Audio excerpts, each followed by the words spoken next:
when the main gates were closed, there was a needle gate, and came to a point at the top, is the reason it was named the needle gate.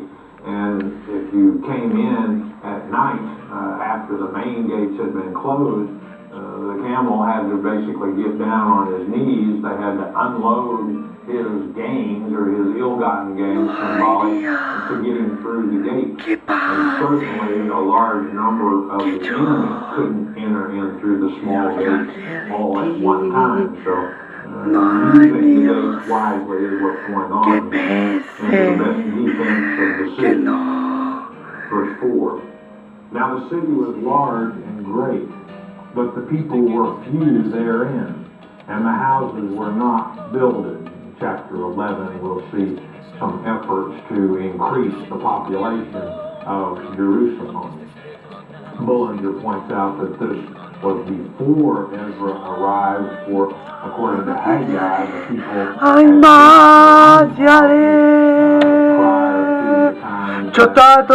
tanto che nendo di lino. Oh, no,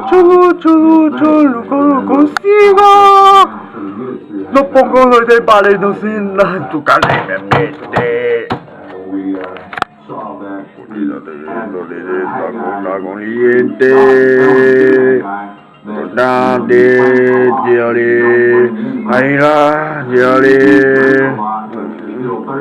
Junta la corriente.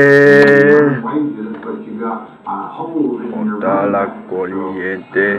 That was the case. God dressed them down pretty good for taking care of their own homes before they rebuilt the house of God.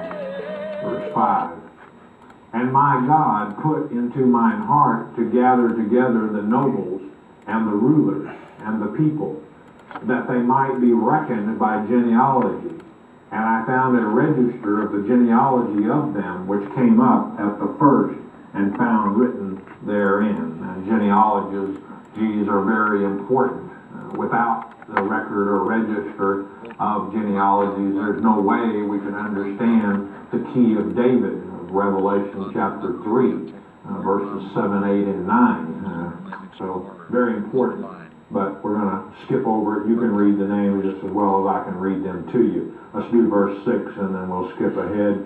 These are the children of the province of Judah, which is at this time a province of Persia, that went up out of the captivity of those that had been carried away, whom Nebuchadnezzar, the king of Babylon, had carried away, and came again to Jerusalem and to Judah, every one unto his city, coming out of Babylon, coming out of confusion. And what is it that brings people out of confusion?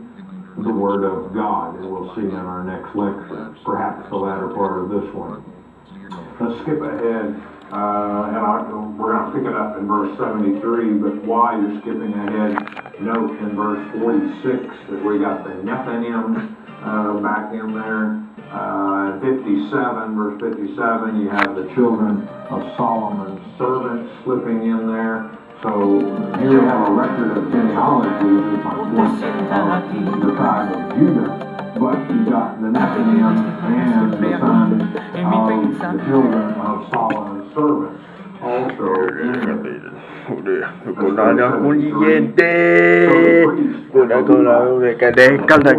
la corriente, ay más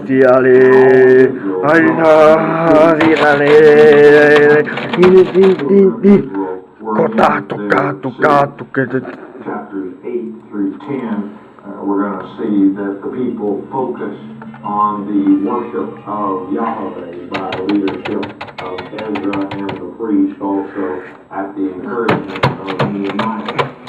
And we're going to pick it up with the feast of the 7th month. The 7th month was a very sacred month among the Israelites. It was filled with feast. The first day of the month of Tisri, the 7th month, was the Feast of Trumpets. The 10th day was the Day of Atonement.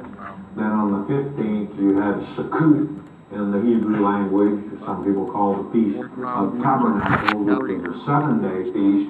And then at the end of that 7-day feast, you have one more Sabbath that closed the cycle of the feast.